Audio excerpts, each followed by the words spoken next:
Alors, A est un ensemble, un ensemble A est une collection d'objets appelés éléments. Un ensemble A est une collection d'objets, d'objets A, petit qui sont, qu'on appelle aussi éléments. Maintenant, les éléments de A, on va dire, pour dire qu'ils font partie de A, on utilise le symbole, ce symbole-là, à part d'appartenance. Si un élément, on voit qu'il n'est pas dans l'ensemble, on dit ceci, on utilise cette notation. Il y a l'ensemble vide, c'est l'ensemble vide, qui n'a pas d'éléments. Ensemble vide, on l'appelle. C'est-à-dire que c'est un ensemble qui n'a pas d'éléments. Alors, si on a des ensembles maintenant, on peut les regrouper, on peut regarder les points communs, on peut chercher le complémentaire d'un autre. Donc, on a des opérations sur les ensembles. L'union, et on la note A union B, où A et B sont deux ensembles. Alors, c'est, au fait, on prend tous les objets qui sont dans A, ou bien le X, il est dans B. Donc, on regroupe le tout. Il y a l'opération intersection. Intersection, c'est ce qui est commun. On la note, on utilise ce symbole-là. Les X, tels que X est dans A et on veut X dans B. Alors souvent, on utilise le diagramme de Venn pour illustrer ceci. Alors la réunion, par exemple, si on a un ensemble, disons, voici A et un autre B, d'accord? Donc, ça c'est A et ça c'est B. Alors la réunion va être, ben, on va prendre au fait, les deux. On va prendre toute la partie là assurée, on la prend complètement.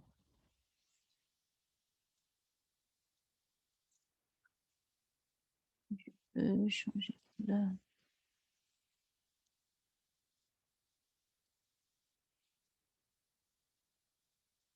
Alors, donc, si on doit enlever ça, alors je vais éliminer, je vais reprendre. Voilà. Donc, si je prends, j'aurai donc finalement toute cette partie-là couverte, d'accord, que je vais couvrir. Et je prends aussi l'autre, aussi, je la couvre. Donc, bon, je prends tout. Allons-y, l'autre aussi. Je prends tous les éléments de A, pardon. Alors, je prends tous les éléments de A aussi, je les couvre. D'accord? Donc, je veux couvrir le tout. Je vais considérer le tout. Donc, ça me fera mon ensemble A union B. Maintenant, si je veux une intersection, ça, c'est A union B. D'accord? Ça, c'est ce qu'on va appeler A union B. D'accord? Maintenant, l'intersection, par contre, regardez ce qui va se passer. On va prendre, disons, bon, quelque chose de similaire. D'accord?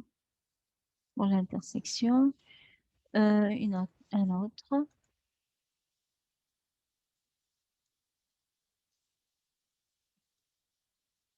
D'accord?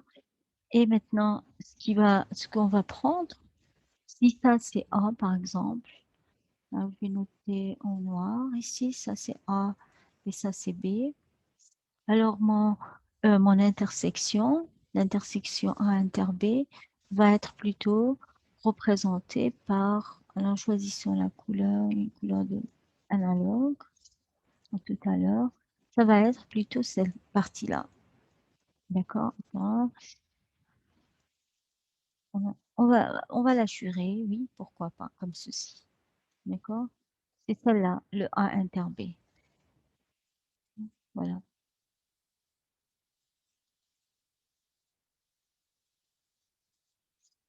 c'est ça mon A inter B. d'intersection. Donc, les points qui sont communs. Ça, c'est les diagrammes de Venn. D'accord? Alors, en parallèle, faisons un exemple d'application ici. Supposons que j'ai trois ensembles. A, c'est l'ensemble 1, 2 et 3. B, c'est l'ensemble 2, 4 et 5. Et C, c'est l'ensemble 7. D'accord? Alors, je peux chercher A union B, A union B. Alors, je vais prendre tous les éléments qui sont communs, qui sont dans A, qui sont dans B. Alors, ceux qui sont dans A, c'est 1, 2, 3. Ceux qui sont dans B, c'est 2, mais 2 est déjà là. Je ne vais pas le répéter, 4 et 5. Et donc, j'ai tout. Si je cherche maintenant A inter B, je dois prendre ceux qui sont communs aux deux. Le seul, c'est 2. D'accord? Si je cherche, par exemple, A inter C, A inter C, il n'y a pas d'intersection, c'est vide. A inter B aussi, c'est vide. Si je cherche, par exemple, je vais appeler cet ensemble E, c'est A union B et union C. Ça veut dire que je dois regrouper tout ce qu'il y a, qui sont dans A, dans B ou dans C. Alors, ça va faire 1, 2, 3, 4, 5 et 7. Voilà. D'accord? Voilà ce qu'il y en est de l'intersection et de la réunion. Allons-y. Donc, maintenant, d'autres opérations, par exemple le complémentaire. Alors, revenons maintenant aux définitions. Complémentaire, ce qu'on appelle complémentaire. Alors, le complémentaire, comme le nom l'indique, c'est compléter. D'accord? Compléter. Compléter donc l'ensemble. Alors, si j'ai A qui est inclus dans U, alors disons une partie de U, de E, alors le complémentaire de A dans E, donc on précise par rapport à quel ensemble on prend le complémentaire et on note la notation suivante, c'est les éléments de E qui est le plus grand qui n'appartiennent pas à A. D'accord? Donc, on est dans la situation plutôt, celle-là. Euh, je vais plutôt faire ça. Oui. Alors, si je fais ça, mais pourquoi pas, on va garder ça. Alors, donc on a un ensemble E, d'accord, et on a dedans un ensemble A. Alors, donc, je change parce que la couleur n'est pas bonne. Je vais faire l'autre couleur, donc je vais travailler avec le vert. Donc, on a oui, un ensemble, un sous-ensemble A, voilà. Alors, ça, c'est mon ensemble A. Ça, c'est A. Et ça, c'est E, l'ensemble le plus grand. D'accord? Alors, le complémentaire, au fait, c'est la partie assurée. Ça va être la partie assurée. D'accord? Regardez, donc on va prendre un peu les... Ça va être des choses comme ceci. C'est la partie qui complète. D'accord? C'est celle-là. Ça, c'est mon complémentaire. Ça, c'est mon A complémentaire. D'accord? Donc, essayons donc de voir ça de près pour l'autre. Alors, par exemple, si je cherche le complémentaire de C dans E, j'écris un peu grand le C ici. D'accord? Donc, ça va être, je complète les éléments de C qui est 7 dans E qui contient tout ça. Donc, je vais compléter, donc je vais mettre ce qui reste. Donc, 1, 2, 3, 4, 5. Voilà, par exemple. Oui, par exemple, qu'est-ce qu'il y a aussi? Euh, on pourrait s'intéresser aussi à l'intersection, par exemple, de A inter B inter C. Ça aussi, c'est vite. D'accord? Euh, un complémentaire de quoi? Complémentaire de A dans E. Ça va être, si je complète A dans E, je vais le compléter par 4, 5 et 7, par exemple. Alors, le complémentaire de A dans lui-même.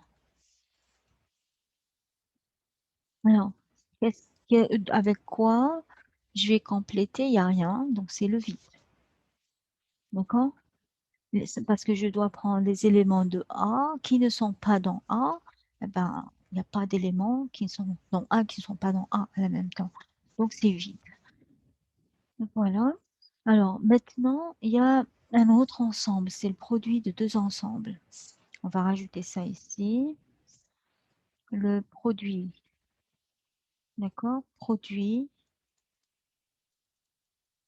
de A et B.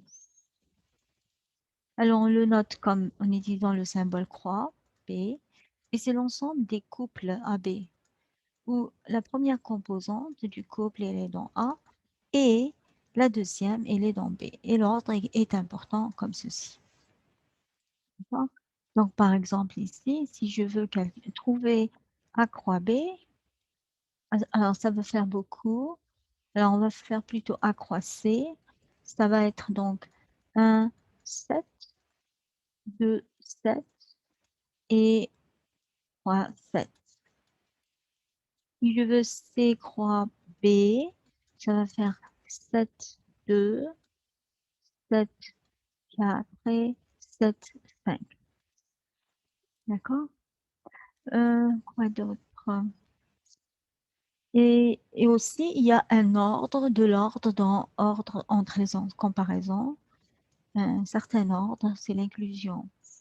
On dira que A est inclus dans B si on peut vérifier que tous les éléments de X dans A entraînent qui sont dans B. D'accord?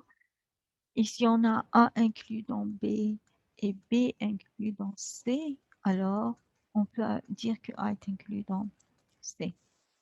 D'accord? Alors, pour cela, par exemple ici, je peux dire que C n'est pas inclus dans A. C n'est pas inclus dans B. Je peux dire que A inter B est inclus dans A. A inter B est inclus dans B. Ça, c'est vrai. L'ensemble vide est inclus dans tout ensemble. D'accord? Ça, c'est toujours vrai. L'ensemble vide est inclus dans tout ensemble. D'accord? Pour tout un sous-ensemble. Alors, donc, voilà.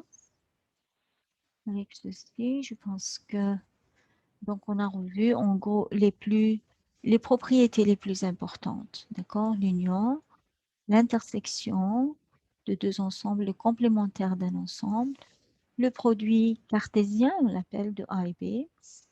Ici, c'était la définition et ici, c'est l'ordre. Donc, ici, donc c'était la définition.